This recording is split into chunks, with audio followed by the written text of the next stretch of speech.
transport and logistics, we're going to rebuild the transport system to integrate into into EU TEN-T networks, right?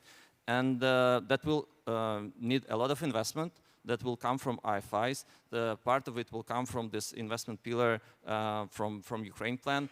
So there are funding available. The IFIs are preparing the projects, so there will be a lot of that. Mentioning on the greener side of things, we can also produce green steel within the next 10 years because we have the biggest iron ore deposits in this part of the world and also a lot of green energy. And the manufacturing hub, so when you were referring to, right, and the critical raw materials, we're really keen on, so we have 22 out of 34 materials critical to EU. So we're keen on not just mining, but really developing that. And there's also this trend of friendshoring. I think Ukraine could be a really good friend of EU and then like EU member. So we together can do that. And but the projects in critical raw materials are hard. And I think we have to work together as like from the donor community, the government, and the businesses to bring them to life. Because on the paper, it looks really great, but then we need to do things to make them happen. At the end, I would like to say that Ukraine means business, and during this conference, there's going to be signing of business-to-business agreements for 600 million, like in total, around 600 million euros in total. So Ukraine is the place to invest, and it is actually happening. So please invest with us. Thank you.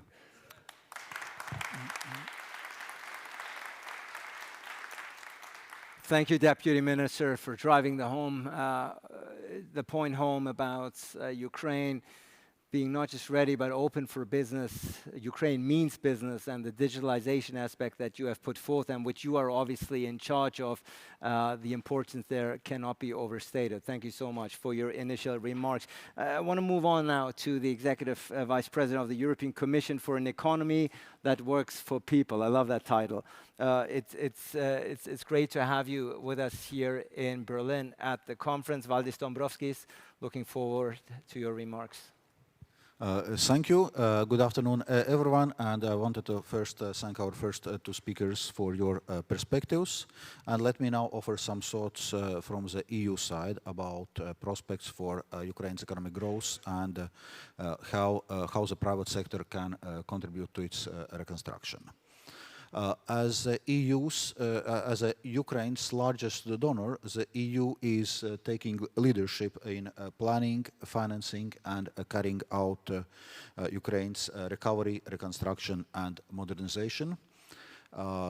Since 2014, we had been helping to strengthen Ukraine's economy and boost its reform efforts through multiple macro-financial assistance programs. These initiatives allowed also to make headway in a number of important reforms in different sectors, fighting corruption, reforming governance of state-owned enterprises, and all in all to maintain Ukraine's macroeconomic stability and improve its business environment. If you look at the last year, economic growth in Ukraine reached 5.3%. It actually exceeded most expectations and highlighted the resilience of Ukraine's economy, businesses, and its people. However, we know that this comes on top of the massive economic drop in 2022 and that Russia's relentless war continues.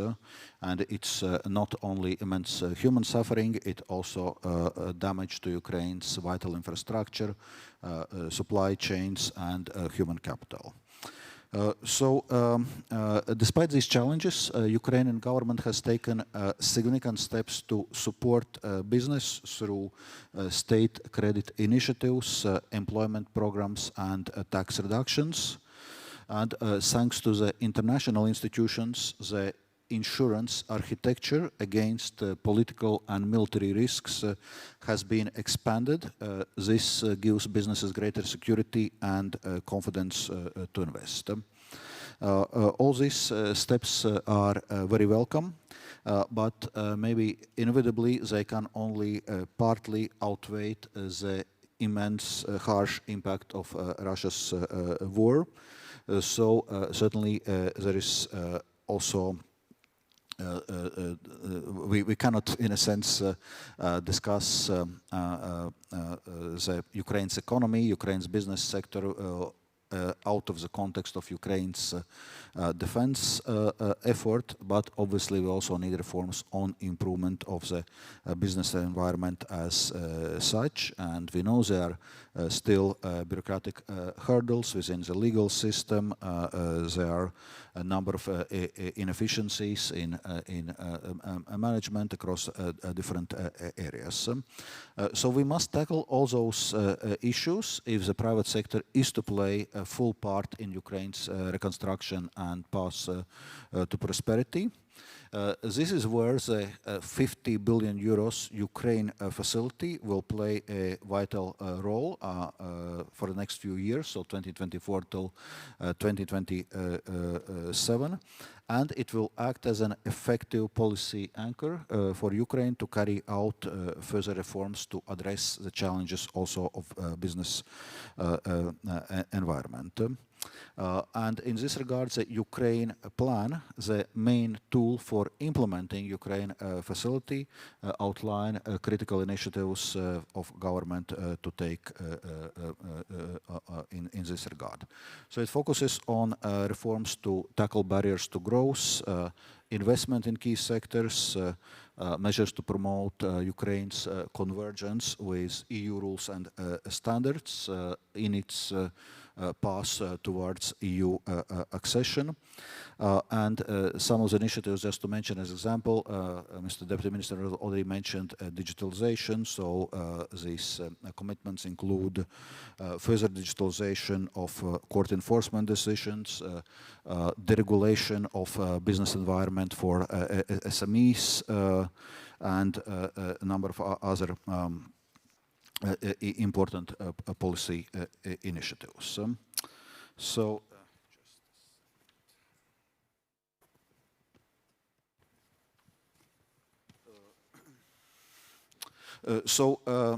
Another important element I wanted to highlight is integration of Ukraine in the single market.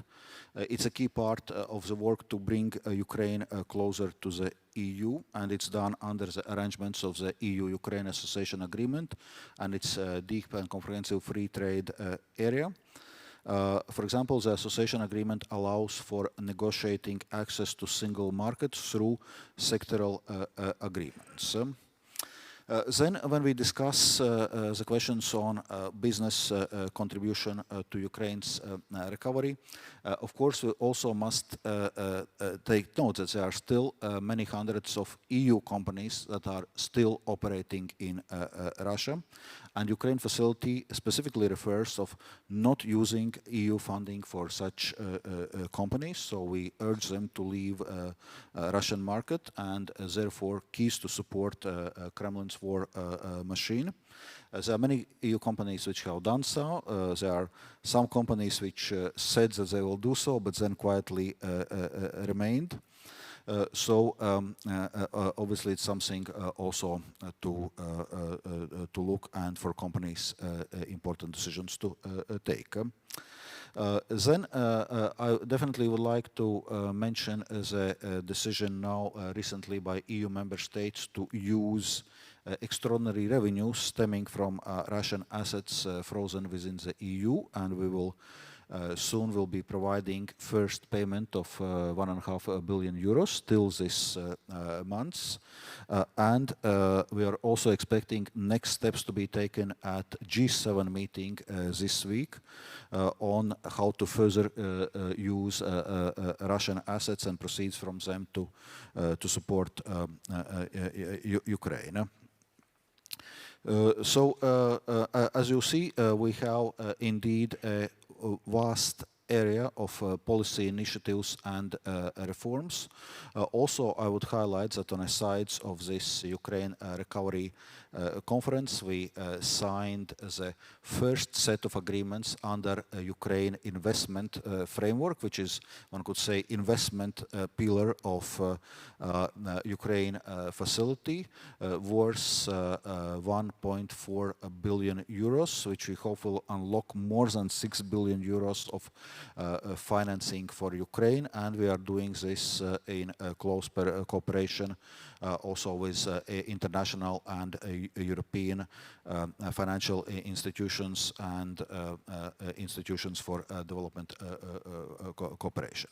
So to summarize, obviously there is lots of things which we need to do at the state level, at public level, to support Ukraine militarily, to support macrofinancial stability in Ukraine, but we must do a lot to encourage businesses also to contribute fully to Ukraine's recovery and see it not only as a cost but also as an opportunity. Thank you.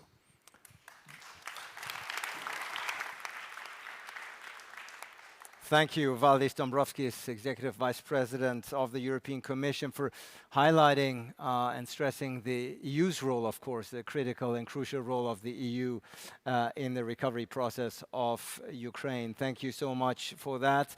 Delighted to welcome back to the stage Penny Pritzker, the U.S. Special Representative for Ukraine's economic recovery. Ms. Pritzker, did you and State Secretary Brandner have a talk about the outfit this morning? It seems... Totally. I don't understand why the men didn't get the memo. there you go. Yeah. It got lost in the mail. It's great to have you. We've already heard some very strong remarks on your part this morning. Delighted for you to elaborate this morning. Well, thank you, and thank you for welcoming me back on the stage. I thought I would take a little bit of a different tact and say, by background, I'm a business person. And that's by background, by practice. How I've spent most of my career. I have had stints in and out of government. So I was thinking, if I were sitting in the audience, what would be going through my mind? And what would be going through my mind is, you got to be kidding me. Really? There's easier places in the world to invest. So why Ukraine, and why Ukraine now? And I think that there's a couple of buckets of things to think about. The first is what you're hearing from governments, what you're hearing from the German government, what you're hearing from the EU government, what you're hearing from the US government is, we're all over the issues of security, and we're all over working with the Ukrainian government on things like air defense, energy security, and trying to improve processes. We're very focused on reforms. And so there's a lot of effort on, one country by a lot of countries around the world to try and help the Ukrainian government become a Western-oriented, Western-integrated, business-friendly environment, as well as, obviously, to help them win the war, which has been a big part of so many of the European, so much a part of the European support and the US support. So that's one plus in my mind. It's complicated, but the second bucket for me is really, this is an extraordinary country, rich in natural resources. You've heard about all the metals, the minerals, the mining, the critical minerals. I mean, and there's extraordinary knowledge base in the country around natural resources. They're a breadbasket to the world. You heard the ambition from Alexei to go from feeding 400 million people a year to feeding 600 million people a year. There are not many countries in the world that can actually do that or even aspire to do that. They have enormous digital and IT capacity. And you see that not just in the government services, but you realize BMW makes its wire harnesses. That's the basic fundamental arteries that make a car run, if you will. You can tell I'm not an auto person. But enormous technology and technological capability. You're seeing it in the military capacity because they're taking, in essence, older weapon systems, upgrading them in country, making American, European, and Russian systems work together. And that's really Ukrainian ingenuity on the ground. It's not American ingenuity, it's not European ingenuity, it's really Ukrainian ingenuity. And there's an enormously quick feedback loop between the front line and their weapon systems evolution. And so they have extraordinary natural gas storage capacity that's already been put to use for the benefit of Europe.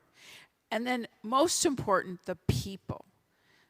And if you do nothing except spend 12 hours in Kyiv and go spend time with the people, you get off the train, it's like being in a European city. People are going to work, kids are going to school, you'll be in a traffic jam for sure, and kids are and families are going shopping. But the people have enormous commitment to turning their country from the east to the west. They're determined, not just with their hearts and minds, but frankly, they're giving the most precious thing they're giving of their lives in order to turn a country from one direction to another. And they have enormous technical capability. The people are really inspirational. We use this word resilient, and I don't think it captures the many dimensions of the people. And when I think about building a business, what do you need? You need people with enormous capability. You need natural resources. You need markets that need your goods. And Ukraine possesses so many of the things any of us in business want to see. But most important, they possess a desire to win. A desire to win the war, a desire to defend democracy, but a desire to be part of the European and Western economic system. And so, Alexei talked about the major sectors where I use the words, they have an authentic right to win. It's not made up, it's not aspirational, it's authentic right. Agriculture, as we talked about. Energy. I mean, there's going to be a complete restructuring of a centralized energy generation system that, frankly, the Russians are destroying right now, but to a decentralized system. So it's a new energy system that will be in place. They're blessed with critical minerals. They're blessed with the capacity to mine all kinds of things. They have great steel ability to produce steel. They've doubled production in the last 6 months. And defense production, their defense production is growing, and more joint ventures with Western companies producing ammunition and other things. So my argument to you is, I'll tell you a story. I went to the Coca-Cola plant, which was shelled. It was taken over by the Russians. There are 1,600 workers in that plant. And the workers fought to retake their plant. They rebuilt their plant, and today it is the largest bottling plant and the biggest producer for Coca-Cola in Europe. That's what's possible for your business in Ukraine. Thank you. Thank you, Penny Pritzker, for your remarks, for not just highlighting the business potential that the country holds, but adding a very sincere and genuine personal touch to it, the people, as perhaps the most valuable resource of that country. Thank you so much. Last but certainly not least, a gentleman whom I've already had the pleasure of sharing the stage with earlier today, whom I had to rush a bit because Vice Chancellor and Minister of Economy Robert Habeck had to rush back to the German Parliament for the address of Ukrainian President Zelensky. Thank you so much for your professionalism and your discipline in helping us finish that panel on time. Therefore, I'm certainly not going to rush you this time. It's great to have you with us. He's, of course, not just an outstanding business leader as a CEO and president of Siemens Energy. But for this panel, perhaps more importantly, the chairperson of the newly launched Business Advisory Council, Christian Buch. And I would invite you, for those who may not know all too much about the newly launched Business Advisory Council, to talk a little bit about its aim, about its purpose and its goals. Yeah, thank you very much, Ali, and it's a pleasure really to be here and have the opportunity to introduce the Business Advisory Council. But maybe let me start a bit different, right? I mean, it's not a question whether the business is part of the rebuild or recovery of the Ukraine. I mean, the business is an inherent part of the society. A lot of international companies have been active before in Ukraine. A lot of Ukrainian companies have been suppliers to international business. And obviously, a lot of contacts, business relations, result from the times before the war. So it's a close interaction, a close community on which we build on. And at this point in time, what we're seeing is obviously a lot of companies which are asking themselves the question, why the heck should I do it? But they do it on a legacy. They do it also with experiences in the country. And obviously providing today already a lot of jobs also in the country. And Ukraine offers in the business community a very, very diverse picture, depending on the region where you look to, depending on the segment where you look to. And there are some very, very short-term elements. We talk a lot about energy, which is our business area, which is obviously very, very concerning, seeing that most of the heating infrastructure has been attacked by the Russians. A lot of the power supply has been damaged by the Russian attacks. And where we really need to make, on the short term, sure that until winter we have realized something new.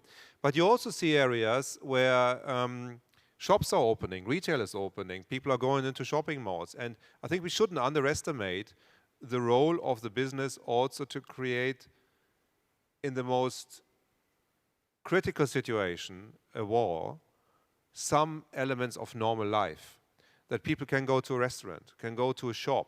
And that is something which is obviously part of hopefully also helping this country to stabilize. The Business Advisory Council, which has been put together, it comprises relatively diverse set of business leaders from all different segments. And obviously also from all different countries, including Ukraine, by the way, also to, first of all, share business-to-business experiences on how to do business in the country, but also how to potentially invest and how to build it up. It's very clear that there are two dimensions what we always have to look into. A very short-term dimension, where it's really about recovery, making sure that energy supply is very short-term available. Defense is a very important element to make sure that as fast as possible this is going to work and something is going to happen. And there's this longer-term picture where you say, hey, the country offers great opportunities in the different segments, which, by the way, have been discussed already way before the war. I mean, we discussed in Europe a lot about, the minister mentioned it, hydrogen, right? I mean, the first hydrogen projects we actually discussed on the European continent was in Ukraine, right? This is years ago. So there's a lot of opportunities in the midterm. But the question what the Business Advisory Council now wants to help to answer is how can we also fix the short term to allowing us to drive to the midterm. And this is by no means going to be easy, and this will be a relatively diverse discussion. I would like to pick up the point what Madam Pritzker has alluding to. At the end, private business is still a private business. There has to be a business case around it. And I'm obviously now disregarding any donation or whatever, what always companies could and should and do really. But at the end, a business leader always has to justify in front of the shareholders, the investors, the owners, an investment case in a country which is in a very critical situation. And this will obviously lead to the situation that everything we're doing at the moment will be not according to the normal business processes. there's no standard to tackle a lot of these type of projects. And this is also why a very close interaction with the governmental bodies will be required. Because the more short-term the things are, the more unusual the processes we're going to use to implement probably going to be. The more midterm, I think, the more normal we can get into this process. I would like to flag up 4 themes, which I think at the moment we in the Council see as the areas which are probably critical to tackle. There are lots of others, but let me highlight these 4. The first element really around security, insurances, how do you identify the regions inside the country where you can do what type of business? How do you classify this? How do you ensure your travels? How do you make your people move? And that is something which will be critical actually to get the things off the ground, because at the end business is done by people and risks need to be understood if money is put down. The second element is everything around administration, taxes, tariffs. We shouldn't forget that a lot of the business environment, the rule and regulations are under, Vice Minister, if I can say it, under transformation, under change. If I look on the energy, a lot of the energy infrastructure is designed still under Russian regulation, let's say not fitting to European standards. We still have to amend it. So a lot of things will be on how do we actually work at a transforming system, and how can we have an administration or working with an administration which today is obviously very much also busy to run a country in war times. The third element I would like to flag up is everything around capital, guarantees, and making money flow. This at the end will be key, right? Putting investment by a company down is one thing, getting it bankable and getting it financed is the other thing. And this is by no means straightforward and easy. And then I would like to close with a 4th point, which is probably the most critical, which is the people. The people have a tremendous potential, I do agree with it, but the availability of people, the conflict of people getting drafted into the military will be a boundary condition which is not easy to be managed once we leverage up and build up businesses. So these are 4 elements we definitely will try to get our arms around and to link it up to very specific projects and to very specific ideas to make sure that we can influence the way on how which the governments are looking on taking Ukraine forward. At the end, never to forget, there's also a lot of business-to-business really relationship, which helps to share experiences. I do agree there's lots of areas also where opportunities outside Ukraine, but when I listen to my colleagues in the Business Advisory Council, I'm amazed by the commitment and willingness really to make things happen in the Ukraine. I think the thing where, and I would absolutely concur with your comments, I hear most is the people. It's really, we are all amazed. I'm amazed by my employees who are working since day one of the war, super continuously, super loyal, super committed in the country, and I see it each and everywhere. It's just amazing, and that's worth for the business fighting to get really something up and running. Thank you.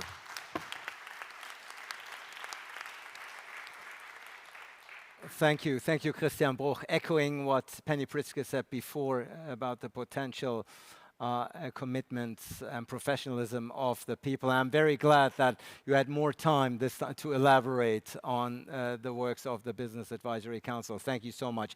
We have approximately 20 minutes left, so that gives each of you approximately 4 minutes, because we do want to wrap up on time. It's not a lot, State Secretary, obviously, but I know you can make it happen. And instead of diving into big Q&A, we are here at the Ukraine Recovery Conference, obviously. I want to talk about your hopes of what you want to get out of these 2 days, today and tomorrow.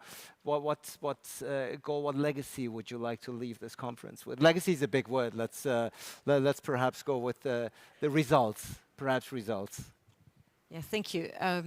I think what we have already managed to achieve is to bring so many people together who have one objective, which I think is worth a lot, so that people can meet, exchange, coordinate, and also have a joint sense of purpose. And I think the purpose why we're all here is that we want to help defend and strengthen Ukraine. And in these days, I think this is also important for us. Next to the concrete business deals that we will have the signing ceremony, which of course, that is for me as from the Ministry of Economy, that's a very concrete deliverable, that we have signing ceremonies and deals happening here as well.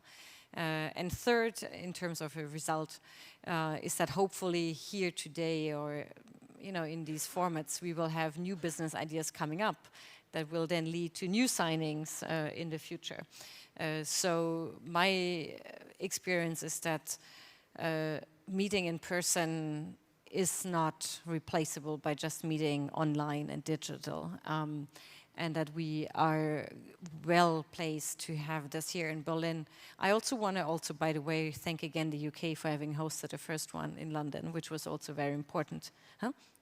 The second in London. The last one was in London. So, because I think it's a follow-up. We are all working on this together.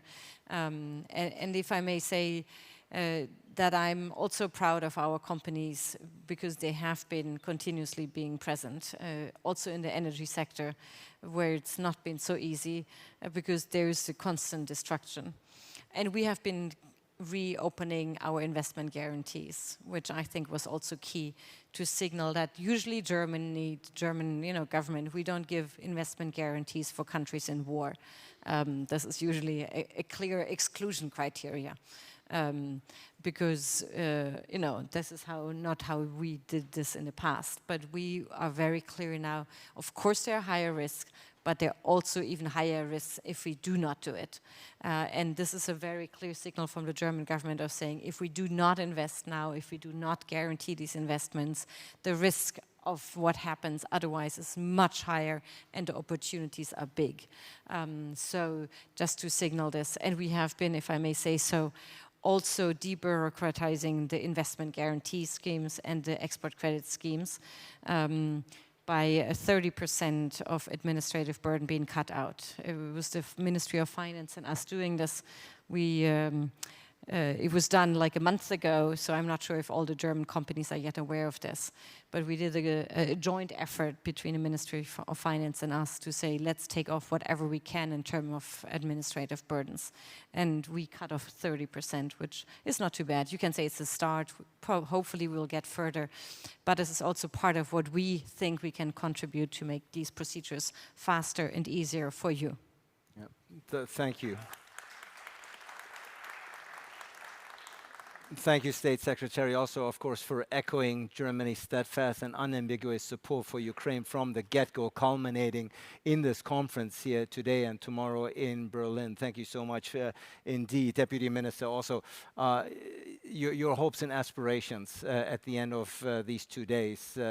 Obviously, you've already talked about some of the agenda that you're hoping to accomplish here, but I want to give you a chance to elaborate. Yeah, if you look back to the series of post-invasion conferences, recovery conferences, right? So in Lugano, it was really kind of visionary, but a lot of uncertainty. So people didn't understand where and how it will be moving. In London, we presented the kind of 10-year vision, and there was a lot of discussion about recovery, but also like hopes for counteroffensive, and then, but like not that much practical stuff. So that what we get from the feedback from this conference.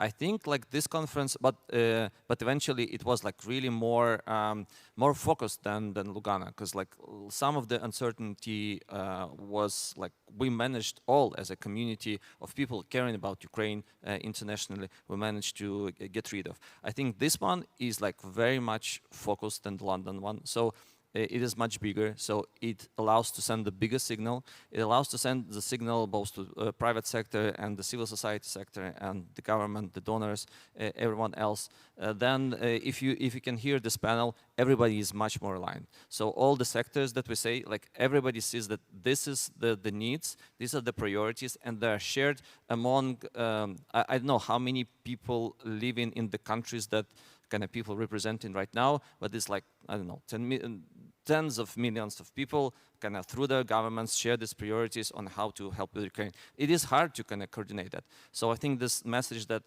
the world is coordinated and we know where resources are going. And then there are examples like in the Ukraine facility. So 1.4 billion of funding were signed today, right? And there will be more of such agreements that will be available right after the conference. We'll be signing like today and tomorrow. So that's the other kind of, the funding is coming in the areas that everybody prioritizes, so the businesses can plan. And there also will be like big coalitions of forming for particular priorities. So for example, for SMEs that many people care about, or for solving this human capital problem that people also talking about. So it will allow like more practical coordination, and also send the signal that it's not just a talk, not just everybody is aligned, but there are vehicles on how you could coordinate and work. One of them is, of course, a Business Advisory Council, right? I think the next conference will be even more practical, going down through direct projects, looking up, taking up the stock from what was signed here, how it went, like what problems were solved, and which projects are already running. So I think we have like done really great job in making it more and more practical, as our president actually said. So like we need concrete projects, and I think this conference should convey this message that yeah, we can work through concrete projects in Ukraine right now, like regardless of the situation. Thank you. Yeah. Thank you. Thank you, Deputy Minister. And I think it was interesting and important for you to highlight the evolution of this conference, starting in Lugano in 2022, London last year, and Germany. There's certainly a learning curve. There's a learning process that we're seeing, and without a doubt, Italy, I believe, is up next in 2025. Will certainly build upon what the German government has been offering here throughout today and tomorrow as well, of course. Thank you so much, Valdis Dombrovskis. Also want to give you quickly a chance for some closing remarks about the signal. The Deputy Minister spoke about his hope for the positive signal that is being sent out here from this conference, from Berlin out into the world. Want to give you a chance to echo that, also from the EU perspective.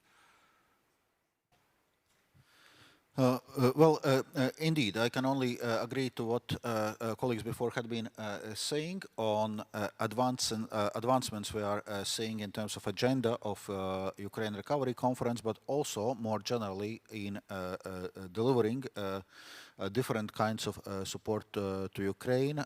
In 2022, we were deciding some kind of ad hoc financing packages in several attempts, so to say. For 2023, we already agreed on an annual package of financing of 18 billion euros.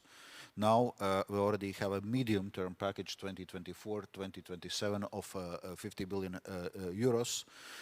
And this was something also what our Ukrainian friends were emphasizing in 2022 when we were also trying to find quick solutions to respond to this Russian aggression, that there is a need of certain stability in predictability, what is coming, and with many of those decisions we are actually now delivering on this stability and predictability. And obviously things are maturing. Also in London we were just announcing certain programs, including Ukraine facility, including this initiative of use the proceeds from immobilized Russian assets to support Ukraine. Now all this is already up and running. Ukraine facility is there. We have already disbursed disbursed 6 billion euros. We are going to disburse another 1.9 billion euros this month. On proceeds from immobilized Russian assets, we are going to do a first disbursement of 1.5 billion euros also this month. And as I was mentioning before, hopefully we'll also have some longer-term perspective already at this G7 summit in agreeing on further steps how to use actually those Russian assets and proceeds from Russian assets to provide some also larger scale and predictable funding for Ukraine. And we see the discussions are maturing also around the business community's involvement in Ukraine reconstruction in many of those initiatives. And in this perspectives, Ukraine investment framework, which is investment arm or investment pillar of Ukraine facility, is also maturing. And we just today had a first meeting of a business advisory council in this regard.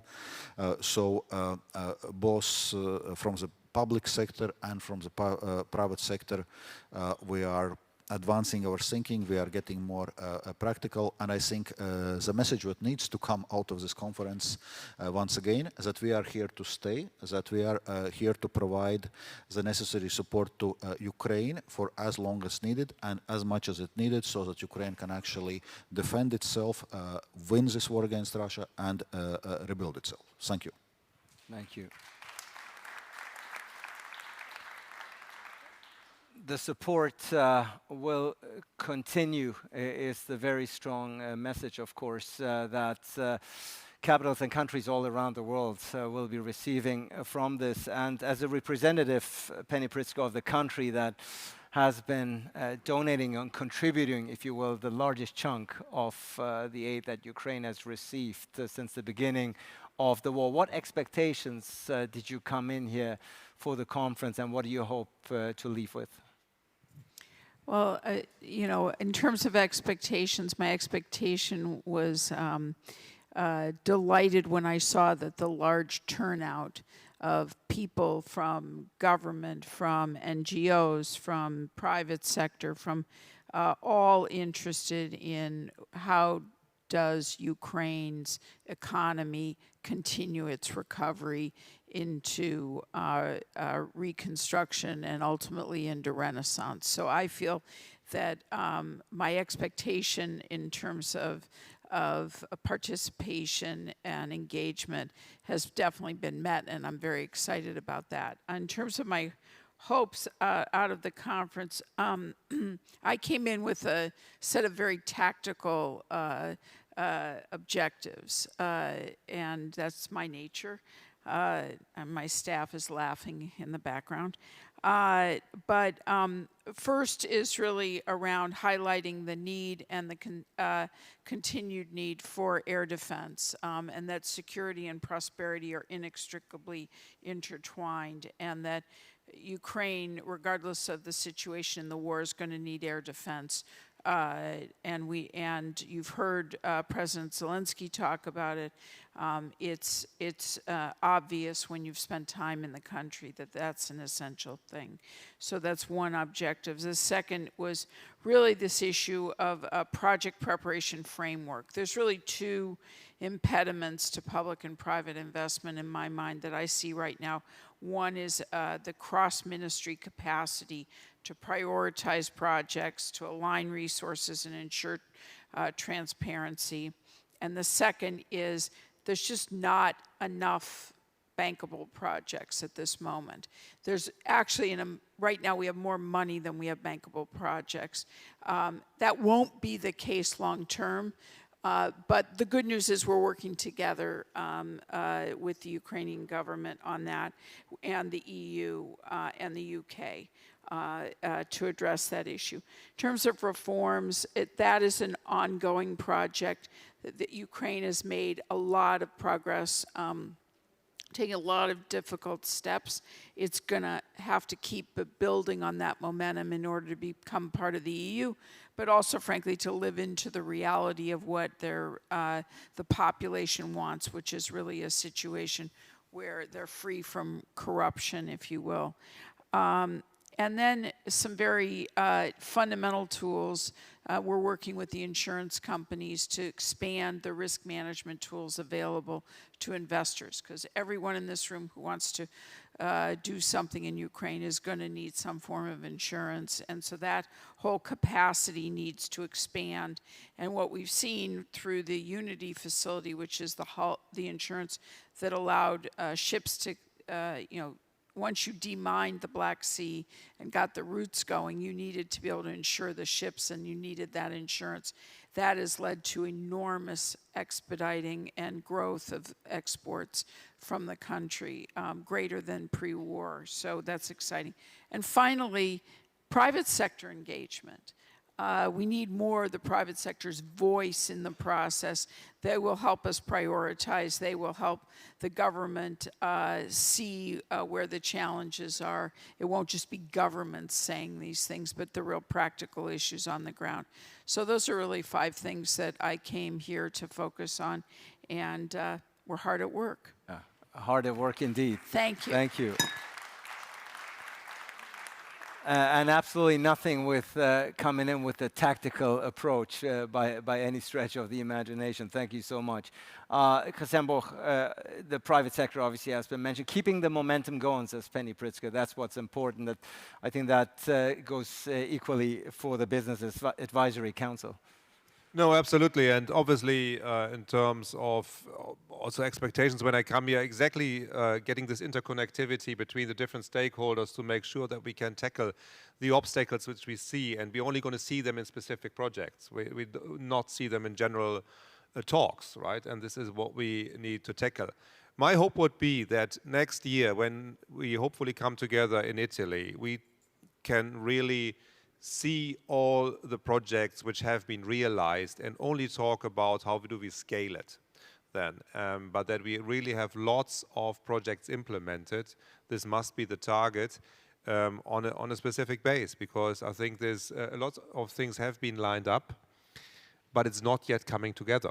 Very clear, right? I mean, we have not enough projects for the funds which have been made available. So there are gaps, and this is what I would hope we can tackle in the next couple of months, really to bring things specifically to the ground from which we all can learn and then scale up. Thank you so much. Franziska Brandner, you're going to get the last and final word here on this panel. It's nothing too tricky, quite on the contrary. I mean, you've been, the German government and the German initiative has been rightfully praised for putting together such a spectacular event. Just the sheer size of this event is certainly quite impressive. After Monday, though, all the input that is being collected here within these 2 days is certainly going to be carefully assessed. Allow me to thank all the teams that made this conference possible. The teams on every single side that have been working very hard to make this happen. And I know that this has not been always easy. It's so many different sectors, actors, countries to be coordinated. And really just a big, big thank you to the team who has made this possible. The teams in plural. Thank you. Yeah.